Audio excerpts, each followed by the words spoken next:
internet of value at Ripple, we're thinking much bigger than just cross-border payments. It's kind of like Amazon with rare books in the early days, just this market happens to be a $10 trillion market. We are at a historic turning point. Said in the past that you are doing for money what email did for communication. Moving the whole revolution forward. Take on it. There's trillions of dollars parked around the world. XRP. Is there a possibility that Ripple could take over Swift one day? Well, welcome back, ladies and gentlemen, to another episode of 24 Hours Crypto. Let's get right into today's video. Happy holidays. We did not do an upload on Christmas. We didn't get the chance to. But in today's episode, I assure you that us missing yesterday's video, today's episode is going to make up for that 10 times. And in today's episode, you are going to be completely blown away. I'm completely blown away. I cannot even believe what we are going to go over today. First of all, take a look at RLUSD, Ripple USD, gaining volume, $18 million in the last 24 hours. Infancy stages, we have yet to see anything yet. And this whole crypto ecosystem gave us a little Christmas rally, and it's taking it right back because guess what? We don't deserve it. Okay? Another opportunity. What will the retail do? I am definitely going to be adding to my positions because we are on the cusp of a major move. And I know you guys have heard me say that in the last week, but you guys have to stay on the top of your toes, on the edge of your seats. Because I'm telling you, when it does happen, you're going to say, holy cow. And we are getting closer and closer as each day goes by. And in today's episode, you are going to, listen, I need you to think here. You got to put on your thinking caps. I'm going to give you the evidence. I'm going to show you the proof of what's happening behind the scenes. We got a video collage, a video montage that is, you're going to rewind and listen to it again. The IMF gave you hints. Ripple gave you hints. The Federal Reserve gave you hints. And ladies and gentlemen, Ripple is a bank, okay? Let the games begin. Wait until you see this, right? So RLUSD, Ripple USD Advisory Board. Let's go over this very quickly. When I say XRP is going to go to 10, 20, 30, 40, $100, 100%, these are the individuals that are behind the scenes, right? Creating the pillars, putting down the foundation. And it's not because of their efforts that XRP is going to go to these double digits, three digits. It's because of XRP's use case and utility, and it's a math-based currency, okay? It's got nothing to do with them actually being there and XRP rising, right? But these are the brains behind what's happening within Ripple, and this is just the tip of the iceberg. I've covered Sheila Blair before. Chris Larson, you don't need any kind of coverage for, but we're going to cover David Puth, Kenneth Montgomery, and Raghuram Rajan. And listen, when I get to Raghuram, and I'm sorry if I'm butchering that, this right here is going to have you WTF, and I urge you to please leave a comment after you hear this video montage. Like, it's absolutely ridiculous. Let's just take a look at David Puth for a second, okay? Mr. Puth was the CEO of Center, founded in 2018 by Coinbase and Circle to enable the development and growth of fiat-backed digital currencies across the globe. Mr. Puth has also served as the CEO of CLS Group and FSOC, the designated systemically important financial market utility, head of global markets, and he also spent 19 years at JP Morgan. The idea that JP Morgan isn't actively working in the blockchain and Bitcoin space is not true. Frankly, I don't mind sharing. There are about 15 senior JP Morgan people at Ripple's offices this afternoon. Now, unless JP Morgan's going to fire them. Does JP Diamond know that? Apparently not. Remember CLS Group? We talked about the CLS Group, and I told you don't even worry about it because Ripple and the CLS will be working directly and indirectly. It's just a known fact, given all the correlations that we tied up on this channel. Even when we go to the Committee Payments and Market Infrastructure, remember the CPMI, right? From the BIS, we have, guess what? CLS, right? And we have Ripple. And remember, we tied RTGS, Global, MasterCard. They're all in this together, okay? Just wait until what we have dug up here. Like, the evidence is just like wow here.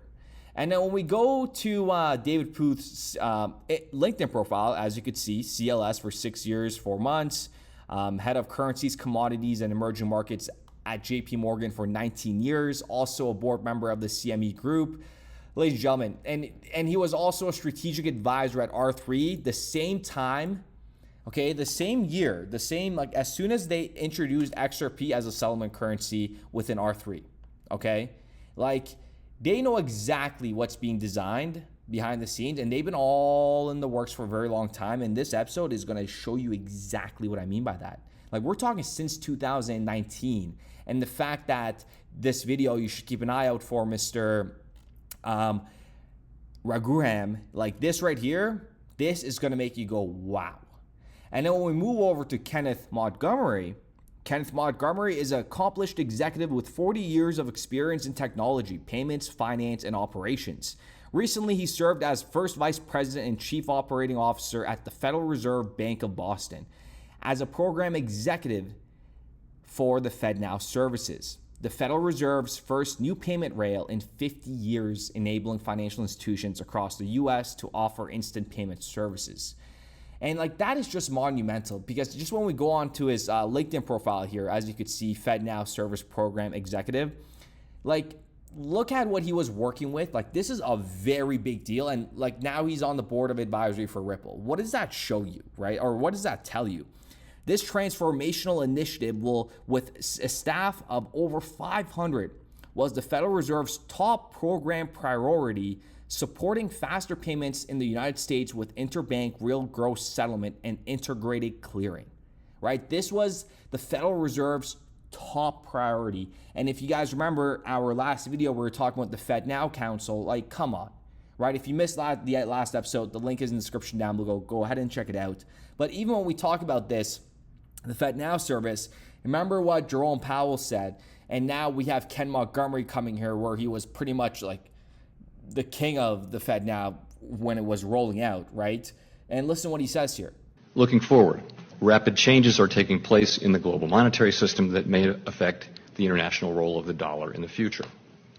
Most major economies already have or are in the process of developing instant 24/7 payments. Our own FedNow service will be coming online in 2023.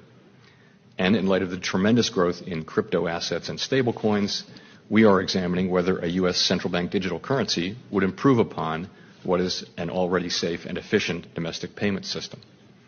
As our white paper on this topic notes, a U.S. CBDC could also potentially help maintain the dollar's international standing. And now Ken Montgomery is with Ripple, along with Rosie Rios, along with many, many big names that, you know, your neighborhood doesn't even know about. Think about it. The people around you have no idea of any of this stuff, right? So we didn't get lucky with XRP. It's all about having, you know, an attention span and like actually understanding what happens in the real world here. We're going through the biggest transformations in human mankind history. And now what you've all been waiting for, okay? Raghuram Rajan, incredible. Okay, I'm going to read you where he's coming from. Okay, just keep in mind he's a very, very reputable man with a lot under his belt in regards to experience. He's the former Reserve Bank of India. Okay, and also a chief, like he was at the IMF as well. Okay, like this guy has a long list of just extreme talent. And listen to what he says here. Back in 2019, and then the montage, we have videos from 2023, 2022. Okay, this is just ridiculous. Okay, just listen to this and let me know what you guys think in the comments down below, because at this point, Ripple is a bank, right? Ripple is pretty much a financial institution. And when XRP really picks up traction, it's game over. That's all I got to say. We're just at the beginning of another wave of globalization. But this wave may be less centralized, less rules of the game up there, and much more decentralized. Regulators will still need to be comfortable, but the decentralized aspect of it is also important because trust in global institutions is breaking down. You know, what you're asking for is whether there's a possibility of a global currency. And to some extent, that's what Libra was trying to do. And as I understand it, that's different from what XRP is trying to do. And the reason is as follows. As soon as you go to maintaining the value, right, some kind of stable coin, as soon as you go to maintaining the value, right, some kind of stable coin, a whole set of regulatory concerns get triggered. The potentially fast and wide adoption of a global stablecoin, potentially a global currency governed only by the incentives of a private company, a whole set of regulatory concerns get triggered, is something that will deserve and will receive the highest level of regulatory expectations, and will receive the highest level of regulatory expectations. As soon as you go to maintaining the value, right, some kind of stable coin, I have to make sure that there is corresponding financial or real assets backing this notional value that they seek to maintain. That looks a lot more like a bank, right? Because you're promising some claims. That looks a lot more like a bank. That looks a lot more like a bank. Now, here's the real riddle. If these stable coins are regulated like banks, don't they end up becoming the banks that crypto assets were meant to replace? But since there is no harmonized definition of what a bank is actually globally, we had to take a step back and ask ourselves what actually a bank is. And I have to say this was also a quite interesting exercise to do for us, that we have both worked many years already in banking supervision to ask ourselves what actually a bank is. Which are fixed, and that requires regulation for reasons I just talked about. Now, once you get an army of regulators, every central bank looking at it, then the question is, have you added a whole set of transaction costs to this, and is it worth, is it that useful?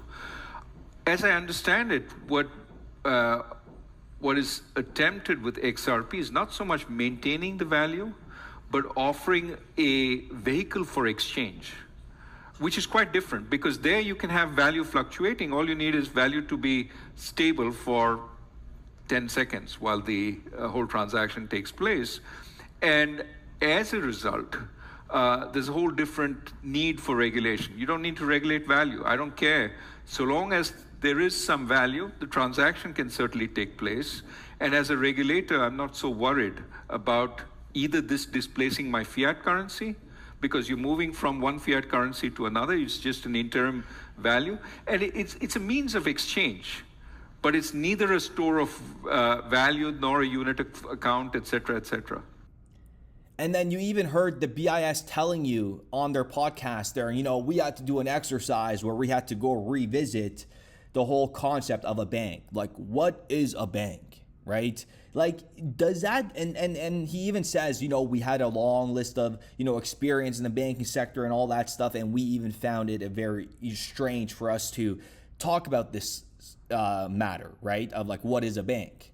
And this is what I mean about like having that experience, right? Having this long, very open LinkedIn profiles, like these individuals that are joining Ripple, like CLS, R3, Deloitte, like these are a big deal, right? Even if you were to see my LinkedIn profile, which is not available, it's been taken down for security purposes, but you would see the same thing, right? Like you would see the banks I've worked at, every role I worked at within those banks. And like, that's why LinkedIn is a big deal within our network of regulated workers. And I find like when I see LinkedIn and when I see these kind of resumes, your average person might say, oh, it's not a big deal. No, this is a freaking massive deal in terms of the individuals that are coming on board a Ripple, given their past experience, right? This is monumental. Like you have Sheila Blair, the former chair of the FDIC, and then she's the one that got us through the whole financial crisis, right? She was named one of the most powerful women back in 2008 or 2010. Pardon me, I don't know exactly what year, but like we got some big heavyweight champions here. And I've been saying this since day one. I've been saying this since day one. Now you see people are waking up to it and they're saying, look at the team around Ripple. This is the dream team, blah, blah, blah. Listen, the dream team was placed when, Chris Larson, Brad Garlinghouse, Don, what was his name? Don, I'm having a brain fart right now. Don Julio, or is that the liquor brand? But you guys from the DTCC, he joined Ripple. Like, it's just mind-blowing to me, right? And when you're looking at the markets right now, giving us an opportunity, again, wow. But think about all the emotions, right? Imagine you're just getting in and you're seeing these price swings and you're saying, oh, I could have got in at 216 and then I could have sold when it went to 233 and bought back and when it was cheaper. Listen, if that's the way you're thinking about these investments, like, you got to get a grip on your investment strategy, because listen, you're at ground zero. So why are you even trying to, get these little discounts when we're at ground zero, right? Like I said in the past, right? You're not going to worry about paying a 10-cent discount for XRP if it goes to $2.11, but you're going to regret it when it's at, $7 and you're paying more than a $5 premium for XRP, right? You got to pick your battles. And we are just, I'm just lost for words. Okay. Like, this is such a textbook play, given my experience within the crypto ecosystem, my time here for pretty much glued to this for 8 years. This is such a textbook play until like a slingshot moment appears out of nowhere. Right. And think about it. This is the new normal. $2 XRP, new normal. The new normal was, 30 cents, 40 cents, 50 cents, 60 cents for a very long time. A lot of people didn't take up, their risks, but now they're paying the price for it. So with that being said, ladies and gentlemen, I do appreciate every single one of you guys. Let me know what you guys think in the comments down below, especially that video montage. That is just ridiculous. That is just ridiculous. You do know that they know exactly what's coming down the pipelines with Ripple, XRP, and this whole transformation, right? There is a group of individuals. It could be a group of 3, it could be a group of 1, it could be a group of 2. But they know exactly how this is going to pan out. And that is a fact. You could think, I'm making this is a fact. There is a group of individuals out there that know exactly how big this market is going to get, okay? And within the near future. It's going to get tremendously just disturbing for the individuals to sit and even watch this market go up if they didn't buy. Like, it would be very hard. It would be very, very hard. So with that being said, ladies and gentlemen, I do appreciate every single one of you guys. Let me know what you guys think in the comments down below. And the merch drop, it's coming. If you guys are interested, the link is in the description down below. It is going to be a pack of 4, possibly, or pack of 3, possibly 4. This is going to be a one-of-a-kind merch drop. We've only done one in the past, and that was amazing. The highest quality of t-shirts you could expect. So if you guys are interested, you guys are going to get notified when it's available. The link is in the description down below. Sign up for it. You'll get notified first, and it's going to be an absolute killer. So with that being said, we'll be back with another video. We started building RippleNet with the thesis that crypto liquidity would eventually be able to support robust global payments, large payments. RippleNet was designed so that customers seeing the benefits of our fiat-based network could flip the switch to ODL once the market was mature enough. And this is exactly what's happening. Flip the switch.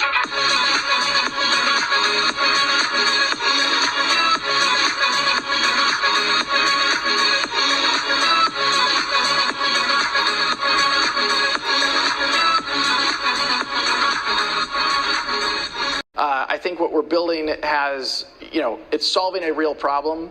And I think all of the tokens, my advice to anybody would be, understand the utility. If there's real utility and there's real value being delivered to a real customer, there will be value in the token.